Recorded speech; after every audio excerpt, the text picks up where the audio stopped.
got to practice. You've got to practice.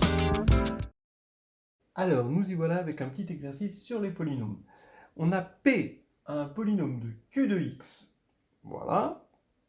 On va supposer qu'on a un alpha complexe tel que x moins alpha puissance m divise P. Alors divise P évidemment dans C de X, hein, certainement pas dans Q de X a priori, puisque alpha il est complexe.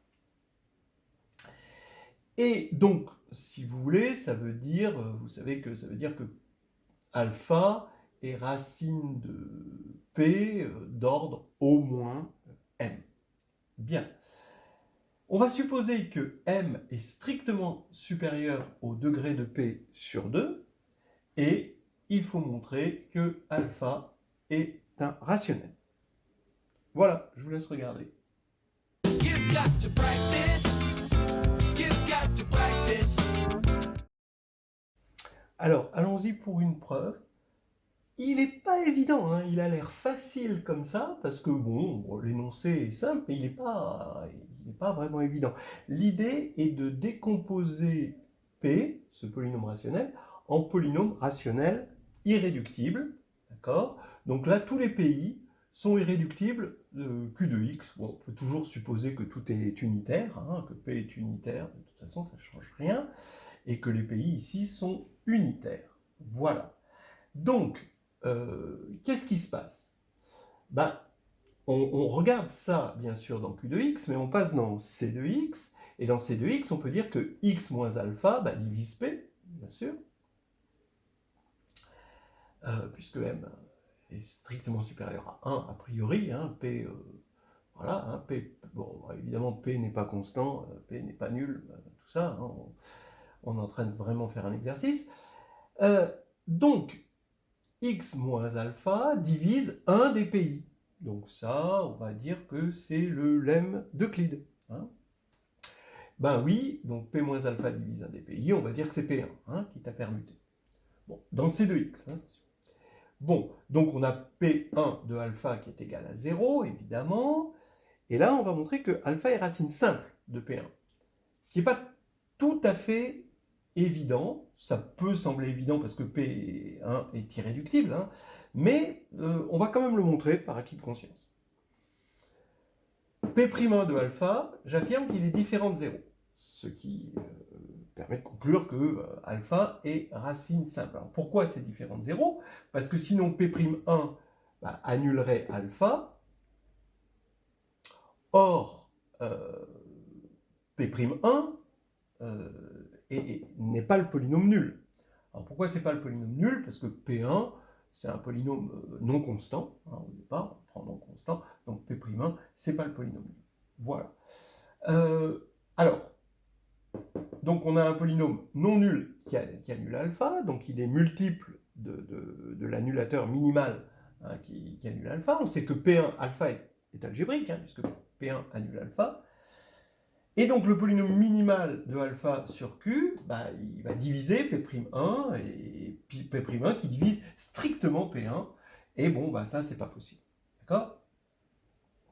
C'est pas possible parce que P1 est irréductible sur Q. On voit au passage que P1, c'est, de par son irréductibilité, le polynôme minimal de alpha sur Q, au cas où on ne l'ait jamais remarqué. C'est quand même quelque chose d'important.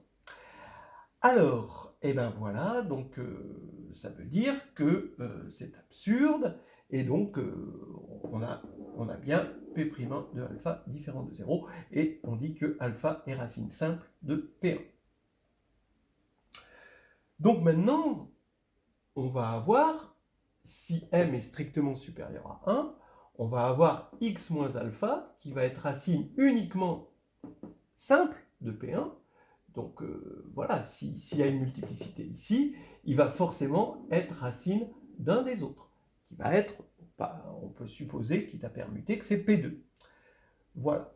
Alors ça veut dire quoi? Comme P2 est irréductible sur Q de X, ça veut dire que P2, c'est le polynôme minimal de alpha sur Q, mais il n'y a pas deux polynômes minimaux alpha sur Q, il n'y en a qu'un, c'est P1, hein, donc P2 égale P1.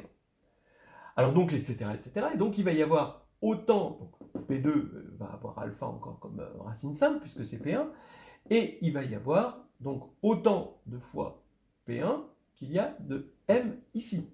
Donc, on va avoir au moins P1 puissance M, et puis ensuite, le reste, ça va être un polynôme, hein, ce qui restera. Bref, j'affirme maintenant que M fois le degré de P1, ici, forcément, est inférieur au degré de P. Mais par hypothèse, M est strictement supérieur au degré de P sur 2. Donc ça veut dire que ça, c'est strictement supérieur au degré de P fois degré de P1 sur 2. Bon, évidemment. Et bien maintenant, quand on regarde ça et ça, on simplifie par degré de P, puisqu'il est non nul, et ça nous fait degré de P1 strictement inférieur à 2. Mais ça veut dire que P1 est de degré 1, forcément, puisqu'il est irréductible, il ne peut pas être de degré 0. Eh bien oui, ça veut dire que P1, comme il est divisible par x moins alpha, il est égal à x moins alpha. Mais P1 est dans Q de x, donc alpha est dans Q, et c'est ce qu'on voulait démontrer. You've got to practice.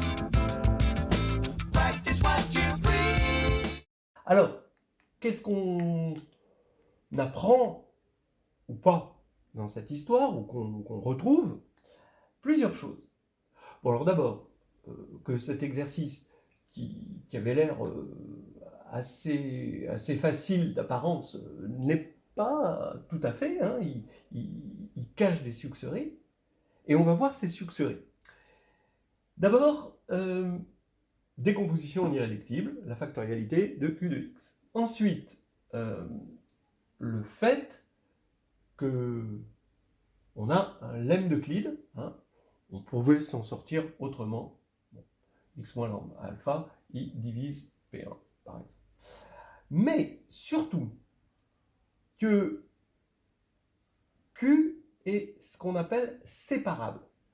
C'est-à-dire que quand on a un irréductible, eh bien, sur Q, eh bien, chaque racine de cet irréductible est une racine simple. Ça, c'est la notion de séparabilité. Bon, c'est pas tout à fait évident, et que P' ici, P'1, n'est pas nul.